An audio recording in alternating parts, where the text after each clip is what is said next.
Hello friends, कैसे हैं आप सब लोग। उम्मीद करता हूँ अच्छे होंगे, स्वस्थ होंगे। तो आज मैं लेकर आया हूँ एक टॉपिक जो कि बहुत इंपॉर्टेंट है, सब्स्टिट्यूशन मेथड।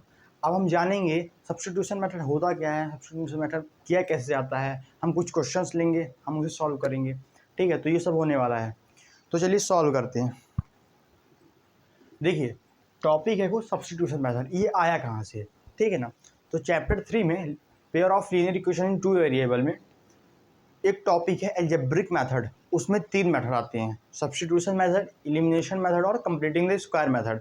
ठीक है, तो 3 मेथड आते हैं। हमने चूज़ किया सब्स्टिट्यूशन मेथड, सॉल्व करेंगे। ठीक है, तो बिना टाइम वेस्ट किए चलिए सॉल्व करते हैं।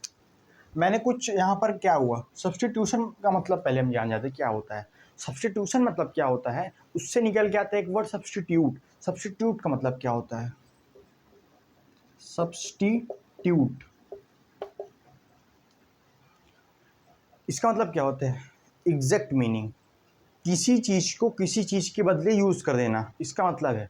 ठीक है ना, किसी चीज़ को किसी चीज़ के बदले यूज़ कर देना, ठीक है ना, इसका मतलब है। तो आइए लिख लेते हैं हिंदी से, किसी चीज़ को किसी चीज़ के बदले यूज़ कर देना, यूज़ कर लेना। तो ये तो हमने जान लिया सब्स्टिट्यूट का मतलब क्या होता है। अब हम इससे कुछ सवाल करते हैं तो आपको अच्छे से समझ में आएगा, ठीक है ना, आपकी कन्फ्यूज़न दूर हो जाएगी। तो मैंने मान लिया कुछ क्वेश्चन है, x plus y is equal to 14 and x minus y is equal to 4। ये कुछ क्वेश्चन हैं, ठीक है ना। फर्स्ट क्वेश्चन, तो आप एक बार ध्यान समझिएगा कि जो हमारा क्वेश्चन है, ठीक है ना, इसको मैंने एग्जांपल लेके सॉल्व कर रहा हूँ, ठीक है ना। तो आप समझ पाएंगे कि ऐसे करते हैं सब्स्टिट्यूशन मैथड, ठीक है ना। तो आप कई सारे क्वेश्चन कर लेंगे। तो आप ध्यान समझिएगा, आपकी चॉइस होनी चाहिए कि आपको, मैं इसका कुछ नाम दे देता हूँ। यहाँ पर मैं पहला इक्वेशन मान लेता हूँ, यहाँ पर मैं दूसरा मान लेता हूँ। तो ये आपकी चॉइस होनी चाहिए कि आप फर्स्ट इक्वेशन को चूज़ कर रहे हो या सेकंड इक्वेशन को चूज़ कर रहे हो। मान लीजिए मैंने फर्स्ट इक्वेशन को चूज़ किया, तो मैं यहाँ पर लिख लेता हूँ in equation first, in equation first. तो मैंने चूज़ कर लिया x plus y is equal to 14, मैंने फर्स्ट इक्वेशन को चूज़ कर लिया। अब आपके मन में सवाल आया होगा कि चूज़ करना या फर्स्ट इक्वेशन या सेकंड इक्वेशन मुझे कुछ समझ में नहीं आया, तो कैसे करें। ठीक है, तो ये मान लीजिए आप बस देखते रहिए, स्टेप बाय स्टेप आपको सॉल्व करना है। पहला इक्वेशन में मान ली ले लेता हूँ। अब मुझे क्या करना है, मुझे x या y की कोई भी एक वैल्यू में निकाल लेनी है, क्या है ना। आप फर्स्ट से निकालो चल जाएगा, आप सेकंड से निकालो चल जाएगा, ये डिपेंड करता है आप पर, ठीक है ना। तो मैं ले लेता हूँ फर्स्ट इक्वेशन और मुझे x या y की कोई भी एक वैल्यू हम निकाल लेते हैं। तो कैसे निकालेंगे, आइए देखिए। मैं x ये लेता हूँ, ठीक है ना, मैं x की निकाल लेता हूँ। आप y की निकालना चाहें y की निकाल लें, मैं x की निकाल लेता हूँ। तो अगर मैं x को निकालूंगा तो मैं x is equal to 14 minus y कर सकता हूँ। क्यों कर सकता हूँ, क्योंकि जो ये प्लस वाई मैं उधर ले जाऊँगा तो माइनस वाई चली जाएगी, ठीक है ना। तो ये अगर ये क्या करते हैं हम, इस इक्वेशन को मैं थर्ड इक्वेशन बोल देता हूँ। मैं कुछ नाम दे देता हूँ इस इक्वेशन को, मैं नाम दे दिया थर्ड इक्वेशन। अब मुझे क्या करना पड़ेगा, जो भी मैंने थर्ड इक्वेशन फाइंड किया है, अब मुझे क्या करना पड़ेगा, जिसको तुमने नहीं माना है, जैसे ये फर्स्ट इक्वेशन को मैंने लिख लिया तो मैंने इसको लेके x की वैल्यू सॉल्व कर दी, ठीक है, x की वैल्यू निकाल लिया। अब मैं सेकंड इक्वेशन को नहीं लिया था, तो मैं सेकंड इक्वेशन में पुट कर दूंगा। ये जो थर्ड इक्वेशन आई है, अब मैं x की वैल्यू जो निकली यहाँ पर, मैं x की जगह सेकंड इक्वेशन में पुट कर दूंगा। तो आइए कर देते हैं पुट। मैं लिखूंगा putting the value of x in equation second we get, ठीक है ना। इसका मतलब ये हो गया।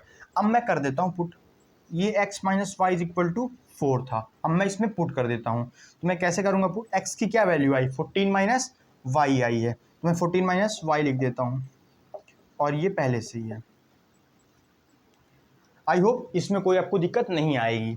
अब मैं यहाँ पर लिख लेता हूँ, ठीक है। तो मैं एक बार नोट कर देता हूँ इधर, एज इट इज़ उतार दिया मैंने, ठीक है। अब मैं क्या करूँगा, अब आपको दिख रहा होगा कि मैं 14 को यहाँ पर लिख लेता हूँ, माइनस माइनस होता है plus, minus into minus plus, ठीक है। तो -2y ठीक है, ये 4 आ गया। अब आपको ध्यान समझना है एक चीज़, अगर ये है क्या कांस्टेंट टर्म, मैं उधर ले जाऊंगा, ठीक है ना, ये +14 है, अगर उधर जाएगा तो -14 हो जाएगा। तो -2y is equal to -2 is equal 14 -14, तो -2y इज इक्वल टू 4 -14 क्या हो जाएगा आपके ख्याल से, क्या होगा? -10 होगा, बिल्कुल सही, -10 हो जाएगा। तो मैं क्या करूँगा, y is equal to -10 by -2, minus से माइनस कट गया, 2 से 5 टाइम्स में आएगा ना, 10 आएगा ना, 2 इंटू 5 10, 2 5 जा 10, तो y इज इक्वल टू 5 आ गया। अब y की जो भी वैल्यू आई, अब आप एक बार ध्यान से समझिएगा, y की जो भी वैल्यू आई है, अब मैंने क्या किया था, ये जो भी थर्ड इक्वेशन हमने x की वैल्यू निकाली थी, अब मुझे y की वैल्यू वहाँ पर पुट कर देनी है। ये सब स्टेप चलता जा रहा है, आपको इस ध्यान से समझना है और नोट करके बार बार प्रैक्टिस कर लेंगे तो आपको सब बन जाएगा। तो ये जो y की वैल्यू निकली है 5, अब मुझे क्या करना है, थर्ड इक्वेशन में पुट कर देना है, तो मैं यहाँ पर कर देता हूँ पुट। अब y की जो भी वैल्यू निकली मैं पुट कर देता हूँ, कोई दिक्कत नहीं। x is equal to 14 minus y आई थी थर्ड इक्वेशन, बिल्कुल आई थी क्योंकि मैंने x की यहाँ पर वैल्यू निकाल दी थी। आप चाहें तो y की निकाल सकते थे, कोई दिक्कत नहीं है। अब मैं क्या करूँगा, y की वैल्यू पुट कर देता हूँ। तो ये x है, ये 14 में y की वैल्यू क्या है 5 है, तो मैं 5 कर दिया। तो x इज इक्वल टू क्या आ सकता है आपके ख्याल से, क्या आएगा? 9 आएगा, क्योंकि 14 माइनस 5 क्या होगा, 9 होगा, तो 9 आएगा। तो x की क्या निकल गई, 9 आ गई। आई होप आपको कोई दिक्कत नहीं होगी, ठीक है। तो x की 9 आ गई, y की 5 आ गई। तो ये हमारा सब्स्टिट्यूशन मेथड से हम एक क्वेश्चन आसानी के साथ सॉल्व कर लेते हैं। एनसीईआरटी में कई सारे क्वेश्चन दिए गए हैं, आप वहां से प्रैक्टिस कर सकते हैं। उम्मीद करता हूँ वीडियो अच्छी आई होगी। धन्यवाद।